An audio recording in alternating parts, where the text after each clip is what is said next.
J'espère qu'ils peuvent trouver dans ce livre de l'espérance, parce que croire dans les signes, c'est ouvrir la porte de l'espérance. Parce que je me dis que quand les gens ne croient ni en Dieu, qu'ils ne croient ni en une transcendance quelconque, qu'ils ne croient pas dans les signes, eh bien la mort fait d'autant plus mal. Croyez dans les signes, ça vous donnera quand même ça vous apportera du réconfort, de la joie. Et qu'importe si au final, en fait, il n'y a rien après la mort, eh bien, tant pis. Vous aurez gagné peut-être des moments plus heureux.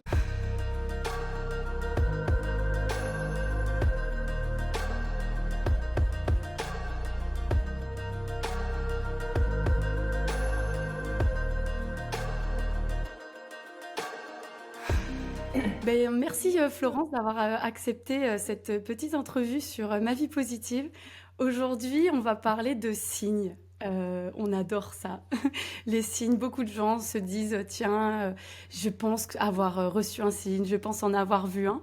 Et puis en même temps, on va en profiter pour parler de ton livre, Cueilleuse de signes, qui est sorti récemment, je crois au mois de mars, si je me trompe pas. Oui, c'est ça, le 13 mars. Ouais. Et ben voilà. Et donc on va un petit peu parler de toi, de ta façon de voir les signes dans la vie, et puis surtout de ton livre. Est-ce que tu peux te présenter rapidement? Alors, moi, je suis journaliste. À la base, je suis journaliste, surtout intervieweuse. J'ai interviewé beaucoup de personnalités, à la fois politiques, des artistes, des philosophes, des romanciers. Ma spécialité, c'était toujours un peu pousser dans les derniers retranchements l'invité, un peu de le mettre sur la sellette et de surtout poser des questions sans concession. Parce que j'ai longtemps eu, pendant plus de 10 ans, j'ai longtemps fait la dernière page de VSD sans concession. Donc pour ceux qui m'ont lu, ils connaissent un peu mon style, un peu impertinent, pertinent, impertinent, voilà. J'ai toujours, je pense que j'ai jamais manqué parfois de courage pour oser poser certaines questions parce que c'était pas toujours évident avec certaines personnalités. Mais j'ai fait beaucoup de radio, j'étais sur Europe 1, France Inter, surtout RTL. J'ai fait de la télévision avec Thierry Ardisson qui quand même m'a mis le pied à l'étrier à la télé et dans l'interview. Oui, donc et puis Laurent Ruquier aussi j'étais chroniqueuse avec Laurent, voilà. Et puis jusqu'en 2018, j'étais sur Radio Classique quand Étienne Moujotte, l'ancien patron de TF1, dirigeait Radio Classique, voilà, qu'il a fait venir Claire Chazal, Poivre d'Arvor. Bon, on en pense ce qu'on veut. Mais voilà, Patrick, Poivre d'Arvor. Et moi, je présentais une certaine idée de la France. Et donc, chaque jour, j'avais un invité à qui je posais des questions un peu. S'il fermait, je demandais aux personnalités de fermer les yeux et de faire affluer dans leur esprit les images de leur enfance, quel goût la France avait, l'enfance française, etc. Voilà. Ouais, c'est un parcours bien riche. Et Oui. maintenant, tu écris depuis peu. C'est tout récent, je crois, le fait d'écrire. Oui. Aujourd'hui, tu as sorti plus de 3 livres. Alors c'est le troisième. Le premier, en fait, j'ai arrêté Radio Classique fin juin 2018, parce qu'il fallait que je témoigne. Il fallait que je témoigne sur le fait que je commençais à comprendre que la vie continuait après la mort, et le déclic, ça a été la mort de maman. J'étais inconsolable et est survenue dans l'église où on l'a enterrée dans son village natal en Lorraine, une petite coccinelle rouge vêtue de 7 points, vraiment la coccinelle du bonheur. Elle est venue se poser sur la rambarde du banc, mais à aucun moment je me suis dit c'est maman qui vous envoie un signe. Je n'étais pas du tout dans ce monde-là. Pour moi, c'était totalement impensable, inconcevable que des êtres disparus puissent envoyer des signes. Maintenant, au fil du temps, je suis de plus en plus convaincue que la mort, c'est pas un point final. Enfin, la vie, c'est pas un point final. Et comme Victor Hugo le disait, à la mort, l'homme commence. À la mort, l'homme finit et l'âme commence. Qu'est-ce qui t'a poussé, enfin qui t'a donné l'envie, du coup, de commencer à écrire? L'envie, elle vient de la souffrance que j'ai eue par rapport à maman, par rapport à ce manque. Elle vient de là. Le déclic de l'écriture, il vient de là. En même temps, j'ai toujours, depuis que je suis petite, euh, j'ai toujours écrit. Donc je dis aujourd'hui que finalement, j'ai repris le fil de l'écriture. J'écrivais dans des cahiers, je racontais mes peines, mes joies, tout ce qui m'arrivait. Euh, et il y a peu de temps, j'ai relu un de mes carnets dans lequel je m'étais beaucoup confiée. Et ça m'a fait rire parce que je disais déjà, je devais avoir 13 ans, mes sœurs m'avaient emmenée avec elles au ski, au sport d'hiver. Et j'avais commencé la page en disant nous sommes enfin sur les pistes de ski et le soleil nous dit bonjour. Et le soleil nous dit bonjour, c'est une expression que, en fait, que j'ai employée, je m'en suis aperçue dans mes livres, c'est drôle. Enfin voilà. Donc c'est une continuité finalement. De ce que tu es. Alors pourquoi ce titre, enfin si tu peux nous parler un petit peu de ce roman, Cueilleuse de cygnes. Alors après je te ferai une petite confidence que j'ai fait à Anise. Je te dirai, mais comme quoi il n'y a pas de hasard en fait dans ce que j'ai commencé à lire. J'ai été perturbée, je vais t'expliquer après, mais donc pourquoi Cueilleuse de cygnes? Qu'est-ce que tu voulais transmettre dans ce roman? En fait, ce livre, c'est un journal que je tiens depuis 2018, après Radio Classique, il se termine en janvier 2025. Et, euh, et en fait, le déclic de ce livre, c'est un domino qu'un voisin m'a remis il y a 5 ans, un domino qu'il avait trouvé à la sortie d'un théâtre parisien. Et il m'a dit, Florence, ce domino ne fait pas écho à ma vie, mais je ne sais pas pourquoi, je sens qu'il vous est destiné et un jour vous comprendrez. Voilà. Ce domino, il est longtemps resté sur mon bureau, je le regardais, je le caressais, jusqu'à l'année dernière, quand en octobre dernier, j'ai été invitée pour mon livre, alors c'était Ces libellules qui me font signe, chez Robert Laffont, j'ai été invitée au Salon international d'Alger. Et comme on avait un visa, enfin mon mari m'avait accompagnée, mon mari m'a fait le cadeau, enfin la surprise de prendre, d'acheter, de m'offrir un billet pour la Kabylie. Donc nous sommes partis en avril dernier, donc il y a un an, euh, pour quelques jours découvrir la terre de mes ancêtres, là où papa était né, là où mon grand-père était né. Et je ne savais rien de leur famille, je ne connaissais rien de ce pays, etc. Et quand on est allé en Grande Kabylie, au pied de la montagne Djurdjura, la Grande Kabylie, ça ressemble un peu à une petite Suisse, à une Suisse très verte avec des rivières, des montagnes. Et Djurdjura, c'est une montagne qui culmine à plus de 2000 mètres d'altitude. Et à Tizi Ouzou, donc c'est à Tizi Ouzou qu'on était, et dans les rues, il y avait le soir des tablés de joueurs de domino. Et là, je me suis dit, tiens, c'est quand même étrange. J'ai parlé avec les gens, et en fait, on m'a dit que dans la vie d'un Kabyle, le domino, c'était sacré.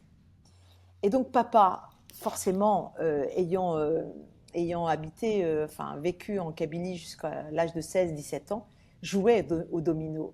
Et moi, dans mon enfance, tout à coup me sont revenues toutes ces images où m'avait appris à jouer au domino. Il avait converti la famille de maman, Lorraine, à jouer au domino. Je me souviens aussi de ces tablés avec les oncles, les tantes jouant au domino.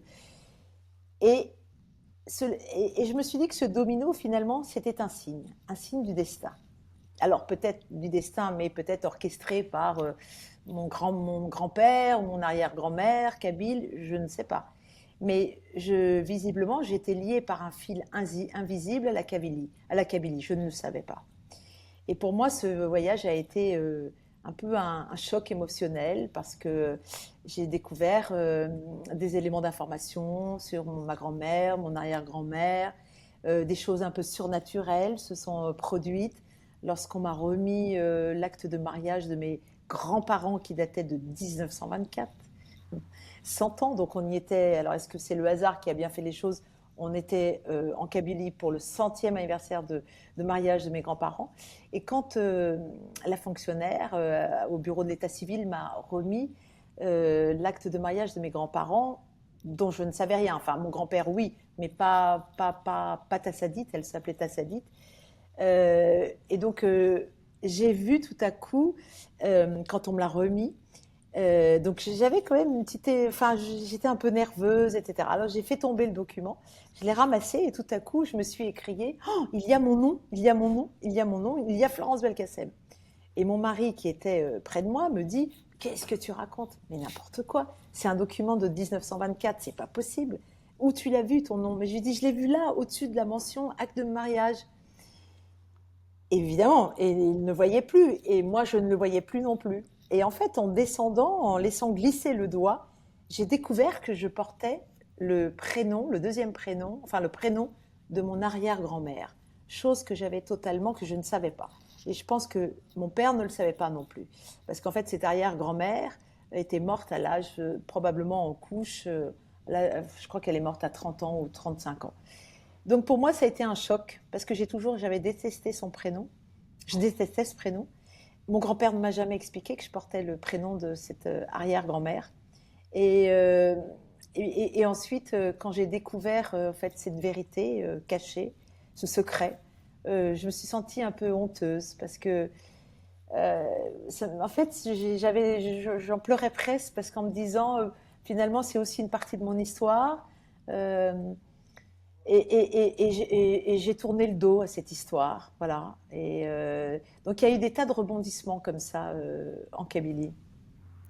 Que tu as bien partagé. D'ailleurs, ça me rappelle aussi qu'à la fin du livre, justement, tu expliques que ton mari avoue aussi à un moment Ah oui, donné en famille que, en fait, oui, il l'avait bien vu, écrit Florence Belkacem, mais sur le moment, il était un petit peu en mode non, non, non.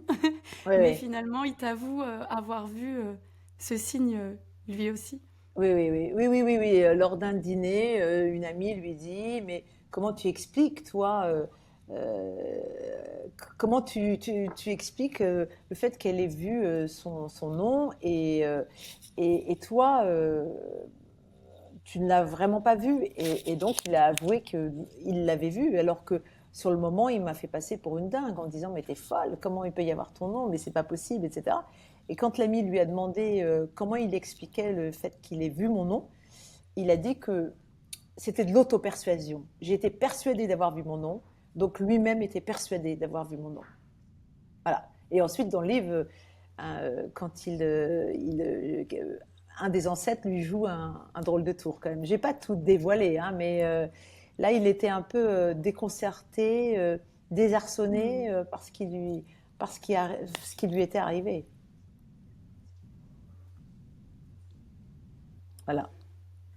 Et alors moi, c'est très amusant parce que en fait, ce livre, quand je l'ai lu, Oui. alors pourtant je savais que c'était un roman, euh, et j'ai eu un énorme bug, c'est-à-dire qu'en fait j'ai commencé à le lire et puis je lisais Pauline, Pauline, Pauline, Pauline. Enfin, je sais que c'est le nom du De personnage l'héroïne, du oui. livre, Oui. sauf qu'en fait moi je lisais jamais Pauline. Je lisais Florence, Florence, Florence, Florence, Florence, Florence. Et il y a un moment donné où je me suis dit, je regarde le livre posé et je dis mais mince, c'est écrit que c'est un roman. Donc ça peut pas être, c'est pas Florence du coup. Ah donc c'est une histoire. Et je me suis dit bon, ok. Puis je me suis dit c'est quand même étrange parce que ce que je ressentais, je me suis dit il y a pas de hasard. Pourquoi j'ai lu Florence dès le début? Je me suis dit c'est pas possible en fait. C'est son histoire. Il y a pas. C'est. Alors j'ai commencé à réfléchir, à dire autour de moi. Mais vous pensez que Belkacem ça a des origines Kabyle, tout ça. Et en fait, je me disais, mais non, c'est pas possible. La manière dont c'était transmis et dont je vibrais à travers les histoires et les signes, j'avais tellement de l'impression de le vivre comme si tu me le racontais, que je me suis dit, mais tiens, il faudra quand même que je lui pose la question parce que c'est pas Pauline, là, c'est pas Pauline, c'est Florence. Et en fait, tu Oui, vois, oui. ça m'a fait sourire quand à la fin du livre, il y avait cette histoire de prénom où ton cerveau le sait. Alors, on ne sait jamais pourquoi l'auto-persuasion, le cerveau, est-ce que c'est quelque chose de plus connecté qui fait que on voit écrit ça. Mm. Mais quand en plus à la fin du livre il y avait ce petit exemple que tu viens de citer, je me suis dit c'est fou, depuis le début je lis Florence. Et je me suis dit, eh ben, c'est la première chose que je vais lui demander, c'est, bah, Florence, finalement, c'est toi dans ce livre? Oui, à 80%. Bah oui, oui, oui, évidemment, évidemment, évidemment. Bon, alors dans le livre, il y a quand même un scarabée. Même si j'ai eu des manifestations de scarabée, il y a eu quand même un scarabée qui me parle. Et ça, c'est vraiment. Là, on est un peu dans le fantastique, dans Edgar Poe. Là, c'est. Voilà, c'est. Mais sinon, oui, bien sûr, ce que je raconte m'est arrivé. Ça, c'est. Oui. De toute façon, peut-être que ce qui transparaît aussi, c'est une certaine sincérité, en fait, ce que tu as ressenti. Voilà. Donc, Authenticité, sincérité, douceur. Euh, Moi, c'est un livre qui m'a fait beaucoup de bien ah, et bah, tant mieux. qui m'a permis de me rappeler avec un côté très poétique et très beaucoup de douceur, malgré voilà, son histoire qui est pleine de rebondissements. Il y avait une douceur qui m'a rappelé à quel point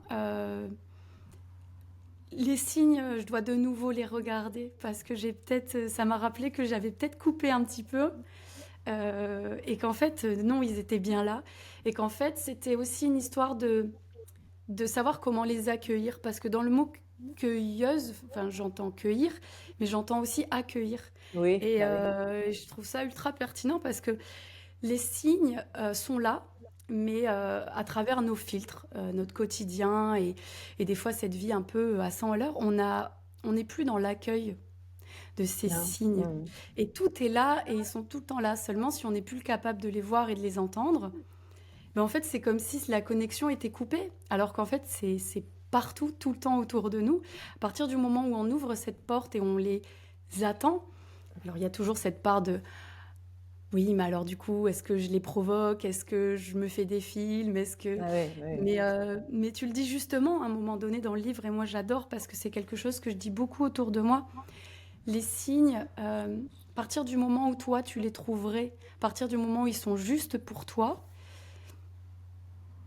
il n'y a pas besoin toujours de savoir est-ce que vraiment c'est envoyé de je ne sais où? Est-ce que c'est le cerveau? Est-ce que Ouais, c'est... ouais, Finalement, c'est plus des questions, on s'en fout, ils sont juste là en fait. Et toi, s'ils te réchauffent et s'ils t'apaisent et s'ils te nourrissent d'amour et s'ils te font du bien, finalement, c'est la seule chose à retenir. exactement. Oui, parce que c'est sûr qu'on n'arrivera jamais à prouver que c'est l'être disparu qui envoie la plume ou l'oiseau qui vient toquer à la fenêtre.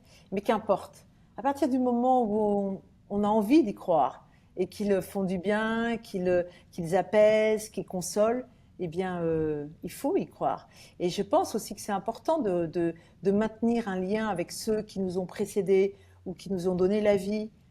Je pense que c'est fondamental parce que si on considère euh, que le, qu'il n'y a plus rien après la vie, après la mort, que c'est le néant, eh bien, on est dans un vide émotionnel terrible aussi, hein. Et surtout quand on est confronté à un deuil, comment est-ce qu'on fait pour retrouver son énergie, sa force? Et je pense aussi que moi j'étais quand même, j'avais un esprit quand même très cartésien, hein. J'ai toujours eu peur des morts, de la mort. D'abord, je ne conçois la mort que de façon poétique.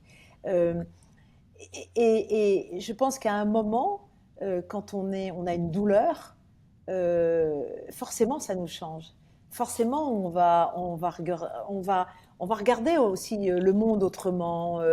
Mais mais en même temps, je dis aux gens, euh, les signes, il ne faut pas forcément les demander. Je pense qu'ils arrivent quand ils doivent arriver.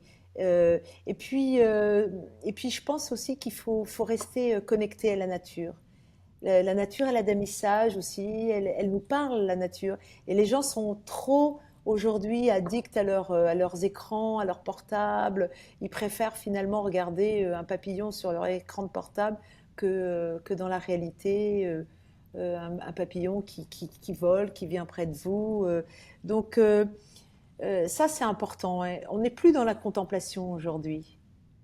Et il faut se reconnecter à la nature, c'est fondamental. Parce que, bien sûr, certains vous diront, j'ai entendu à la radio la musique qu'aimait mon père, etc. Mais il y a aussi beaucoup, je pense qu'il y a aussi beaucoup d'émissaires ailés qui viennent nous apporter des messages des libellules, des papillons, des oiseaux, des hirondelles, etc. Donc voilà, soyez. Mais en même temps, il faut aussi parfois. C'est Michel Tournier qui, dans Le Roi des Aulnes, disait: tout est signe, mais il faut une lumière ou un cri éclatant pour percer notre myopie ou notre surdité. Voilà, pour être conscient tout à coup, pour qu'il y ait un déclic. Ouais, c'est ça, faut être prêt à accueillir, quoi.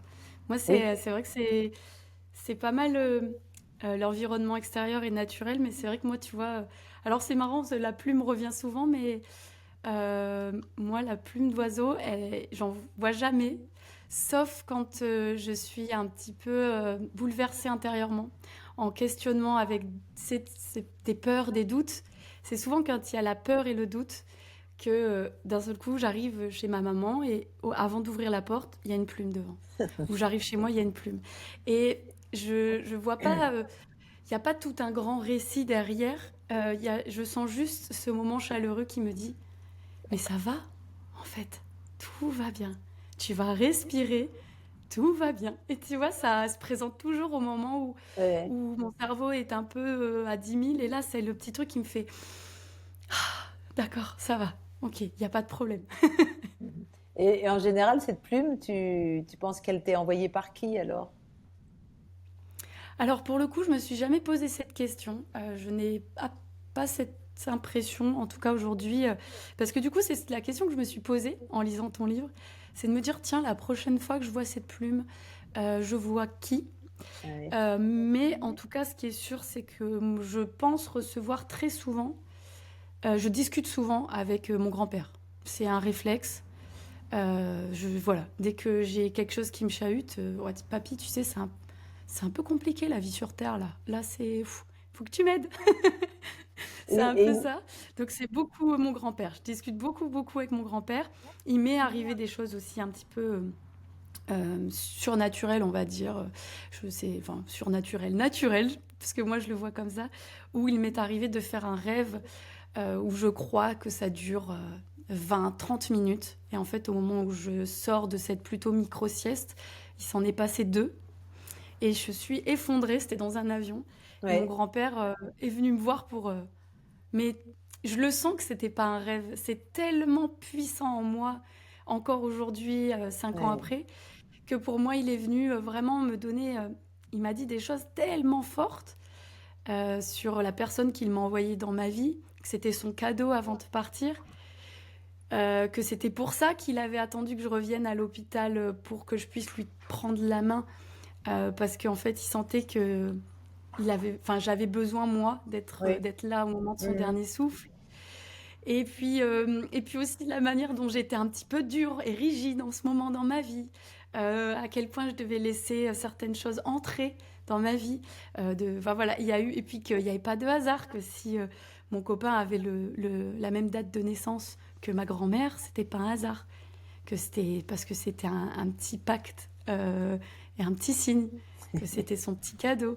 Enfin voilà, il y a toute une histoire autour de ça. Donc c'est souvent avec lui que j'échange. Et je suis d'accord par rapport à tout ce qui est transgénérationnel. Enfin, tu en parlais, parlais de cette connexion avec nos défunts, essentiellement dans notre lignée. C'est que il y a tellement de transgénérationnel et de choses parfois qui reviennent, Mhm. que connaître l'histoire, le chemin des personnes de notre famille, ça peut donner tellement d'explications, tellement de sens, de choses en nous. Ça peut Mhm. venir répondre à tellement de problématiques ou remettre de l'amour là où certaines choses se sont perdues. Que moi, je suis assez preneuse de toutes ces transgénérationnelles et voilà, parce qu'il y a énormément de réponses, je trouve. Oui, oui, ben bien sûr. Oui, oui. Et pourquoi tu as, du coup, peut-être la petite question, mais pourquoi tu as fait le choix d'en faire un roman en changeant le nom? C'est parce que tu voulais aller un peu plus loin dans le côté poétique et ou... Bah, dès lors qu'il y avait ce scarabée qui me parlait, je pouvais pas mettre, on pouvait pas mettre récit. Donc voilà. Et puis il y a des choses qui sont romancées quand même, que je mets un peu en scène. Et Donc là, pour le coup, il y avait peut-être un côté un peu plus romanesque, enfin, pour certaines parties, même si le fond reste vrai. Mais et puis par rapport à aussi à la famille, c'est plus simple de mettre roman parce que quand on écrit dans les familles, c'est jamais simple non plus. Quand quelqu'un prend la plume et Toi, tu aimerais que les gens qui lisent ton livre, ce soit quoi un petit peu le sentiment qui s'en dégage et que ça réveille quoi chez eux? bah, je pense déjà qu'ils soient un peu plus attentifs à l'environnement, à ce qui les entoure, que ce soit oui la nature ou un visage, voilà une rencontre.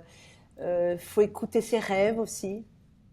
Il y a des rêves, voilà, tu l'as dit, ton grand-père est venu, enfin, tu sais pas vraiment si c'est un rêve ou pas. Euh, et puis, je pense que j'espère qu'ils peuvent trouver dans ce livre de l'espérance, parce que croire dans les signes, c'est ouvrir la porte de l'espérance. Parce que je me dis que quand les gens ne croient ni en Dieu, qu'ils ne croient ni en une transcendance quelconque, qu'ils ne croient pas dans les signes, eh bien la mort fait d'autant plus mal. Le manque d'un être aimé, c'est une douleur terrible. Donc je pense que oui, croyez dans les signes, ça vous donnera quand même ça vous apportera du réconfort, de la joie. Et qu'importe si au final, en fait, il n'y a rien après la mort, eh bien, tant pis. Vous aurez gagné peut-être des moments plus heureux. Et aujourd'hui, on est quand même dans une période très difficile où il y a aussi dans le monde entier de gens qui perdent la vie dans des conflits. Donc, je pense qu'il faut aussi, il faut cultiver en fait son jardin un peu secret où les signes qu'on cueille, eh bien, nous apaisent, nous rendent heureux. Ça, c'est sûr. Ah oui, il y a des moments quand même difficiles dans la vie où on est découragé, et quand on n'a pas un peu de rien pour nous réconforter, compliqué. On devient intranquille. L'âme est intranquille, l'intranquillité de l'âme. On est dans le désarroi.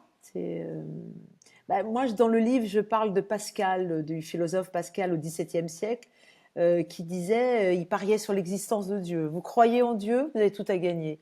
L'immortalité, le paradis, la résurrection des corps. Si au final Dieu n'existe pas, qu'est-ce que vous n'aurez rien perdu? Enfin, si, vous auriez perdu du temps à faire des prières, voilà, du temps inutile à aller dans les églises, etc. Mais vous ne serez pas puni. Et de toute manière, la raison raisonnante, comme il disait, ne prouvera jamais que Dieu existe ou que là, pour les signes, que les signes sont vraiment envoyés par votre grand-mère, votre grand-père, votre père. Donc c'est un sentiment qui est fort, enfin, qui est subjectif, qui est voilà. Donc moi, je suis plus pour ouvrir la porte de l'espérance. Mais je sais que tu en parles à un moment donné dans le livre et moi ça a vraiment, enfin c'est quelque chose que j'utilise et que je dis autour de moi. Alors j'aime pas toujours le mot croyance, mais on comprend. Mais c'est vrai que j'étais comme toi, très cartésienne à la base, tu vois, pharmaceutique, complètement un autre univers. Et par la douleur aussi, j'y ai mis de l'espoir à voir. En fait, je voyais un avenir et de l'espoir, de la douceur dans le fait de croire à autre chose, de croire à plus grand, de croire que j'étais soutenue. Et je dis toujours, mais je saurais jamais. Mais en attendant, c'est ce qui me tient, c'est ce qui me fait du bien. Les jours plus difficiles, ça me permet de trouver de l'espace, de trouver un sens dans tout ce qui m'arrive et de rebondir beaucoup plus vite et de Oui, laisser les choses un peu plus glisser sur moi. Parce que sinon, comme tu dis, je me raccroche à quoi quand je suis à bout, quand je... Et aujourd'hui, j'aurais cette impression de vide. Si j'avais pu cette foi, cette croyance en tout ça, ça oui. serait trop douloureux, en fait. Aujourd'hui, je me dis, bah, c'est énorme ce que ça m'a apporté. Je saurais que à la fin, du chemin, si c'est vrai ou pas. Mais, mais aujourd'hui, en tout cas, ça me permet, comme tu dis, de tenir, de mettre beaucoup de joie en nous et de remonter plus vite. Et donc, ouais, je sais que ça m'a beaucoup parlé quand j'ai lu ça. Mais je vais te raconter une anecdote. Il y a quelques jours, je suis partie dans le sud et on était Ah, près je la connais, de... vas-y. Sur le Scarabée. Ah, mais oui, je te laisse me la raconter, mais Annelise, elle a un petit peu spoilé. Oui, mais incroyable. Donc on est à Sète et j'avais envie d'aller visiter le cimetière marin où est enterré Paul Valéry. Et donc c'est absolument, le décor est absolument somptueux entre les défunts, enfin les tombes, la mer, le ciel bleu, etc. Et en quittant le cimetière, nous partons voir, on va voir le Mont Clair ou le Mont Saint-Clair, etc. Donc mon mari reprend la voiture, etc. Et tout à coup, pourtant il roulait assez vite, je dis, je viens de voir le mot scarabée. J'ai l'impression qu'il y a une rue ou une impasse scarabée. Et il me dit, je lui dis, t'as vu? Il m'a dit, oui, oui, j'ai vu, mais t'es allé plus vite que moi, t'as réagi plus vite que moi. Oui, oui, j'ai l'impression qu'il y a une impasse scarabée. Et on fait demi-tour et on s'arrête et je découvre l'impasse du scarabée. Je n'en revenais pas. Et en même temps, 2 jours avant, en m'endormant, je pensais à ces grands-mères kabyles euh, qui étaient pendant de longues années dans les ténèbres et que j'ai, je pense, remise en lumière. Et je sais pas, je pensais à elle en m'endormant. Et c'est vrai que je me suis dit, je ne sais pas si elles m'entendent ou si on est connecté, etc. Là, pour le coup, j'ai demandé un signe. Pour la première fois, j'ai dit, il faudrait que vous me fassiez un signe quand même, que vous me disiez. Et bim, je tombe sur le mot scarabée. Et en fait, mon mari a fait une recherche immédiate sur Google. Et en fait, il n'y a que 2 endroits en France qui portent le nom, qu'une impasse porte le nom Scarabée. C'est à Sète où on était et à Béziers. Donc bien sûr, on peut dire que c'était peut-être le hasard. Mais quand même, soit le hasard fait vraiment bien les choses, parce qu'il y avait quand même peu de probabilités pour qu'on tombe sur une impasse du Scarabée. C'était fou, quoi. C'était inouï. Et ça m'a empli de joie. Ah bah oui. Tu te Ouais, sens ouais. connectée, tu as l'impression d'être Non, mais pleine c'est drôle. d'amour. C'est tellement, oui, mais c'est tellement génial, c'est tellement, voilà. Alors maintenant, voilà, on y croit, on n'y croit pas, mais en tous les cas, j'aime l'histoire. Je la trouve très poétique, je la trouve audacieuse. Je trouve que c'est génial si elles ont fait ça.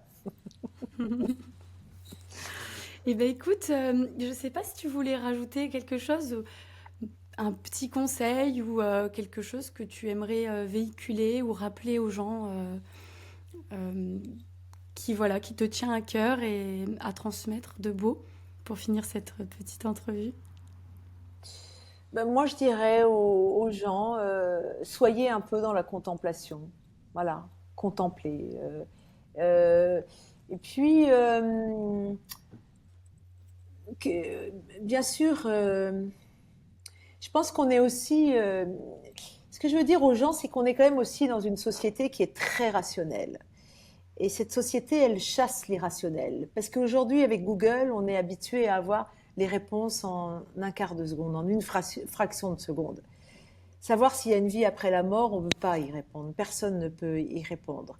Donc, et ce qui est désolant quand on est vraiment dans une société rationnelle, c'est que ça exclut toute réflexion sur l'au-delà.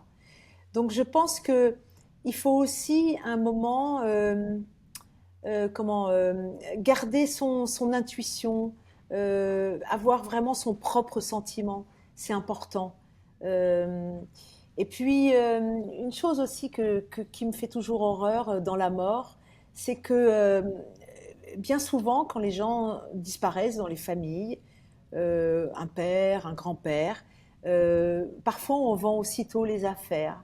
On vend la maison, on repeint la maison. Et je trouve ça d'une extrême dureté. Parce que je me dis que moi, une fois morte, si je voyais que, comme ça, en quelques jours, euh, on vendait tout, tout ce qui a fait ma vie, les objets, ce que j'ai aimé, etc. J'aimerais bien, je me dirais, j'entre dans la peau de la sorcière bien-aimée et d'un coup, avec un petit mouvement du nez, je ferais tout réapparaître pour embêter ceux qui agissent de la sorte. Voilà.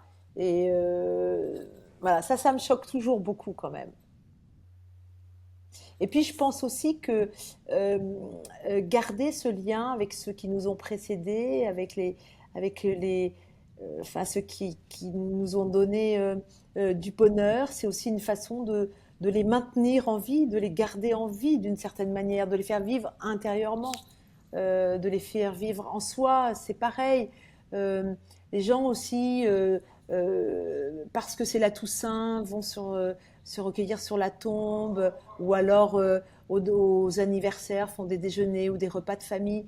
Mais c'est pas, enfin, je trouve que euh, c'est pas seulement aux deux fois dans l'année, c'est aussi les garder en soi, quoi. C'est important, parce que sinon, je pense que les âmes s'éloignent et peut-être que certaines âmes s'éteignent. Je pense aussi. Voilà. Ça me parle beaucoup ce que tu dis. J'ai pas entendu là du coup. J'ai dit, ça me parle Ah, beaucoup ce que tu dis. ah, C'est de faire, ouais, d'avoir, de garder parfois ces objets, ces pensées. C'est vrai que moi, je suis pas la team cimetière pour le coup, mais par contre, c'est plutôt, je parle, j'évoque, j'ai des objets qui appartiennent à mes grands-parents et j'ai choisi des objets qui ont du sens par rapport à leur histoire, par rapport à ce qu'ils ont fait ou le mal qu'ils se sont donné à certaines choses. Et c'est une manière de dire, mais regarde, tu t'es tué peut-être au travail, mais ta médaille du travail, je l'ai gardée. Chaque chose que j'ai, je sais qu'il y a plein de choses que j'ai grâce à toi. Donc, hey, tu vois, ça, c'est grâce à toi, hein.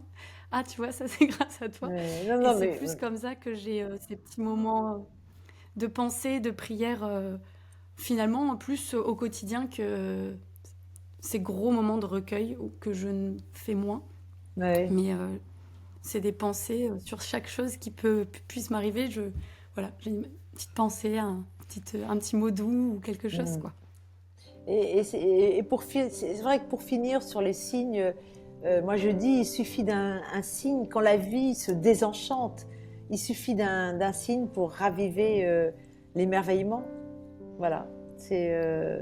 Voilà. On peut conclure sur cette phrase si ça vous convient, si ça te convient. Bah écoute, merci beaucoup Florence. Ouais. C'était un très très bel échange. Donc bah, franchement, je souhaite à tout le monde de prendre un peu de douceur et de poésie et voilà, d'espoir, comme tu dis, d'espérance à travers ce livre. Moi, voilà, ça a été un magnifique moment et on m'avait prévenu que j'allais le dévorer. Et Et, et je conseille aussi, c'est vrai que quand les gens sont dans la douleur, euh, qui sont inconsolables, je leur conseille de lire de la poésie, ce qu'ils veulent, mais de la poésie. Parce que là, dans la poésie, il y a aussi une légèreté des mots, euh, et quelquefois, je trouve que ça fait beaucoup de bien. Donc, lisez de la poésie. Voilà. mhm. C'est comme une petite chanson écrite finalement avec. Voilà. Bah écoute, merci beaucoup. Merci pour ce petit moment et puis ben voilà. Qui sait, la prochaine fois on se verra peut-être en Oui, oui, présentiel. oui, Et puis oui.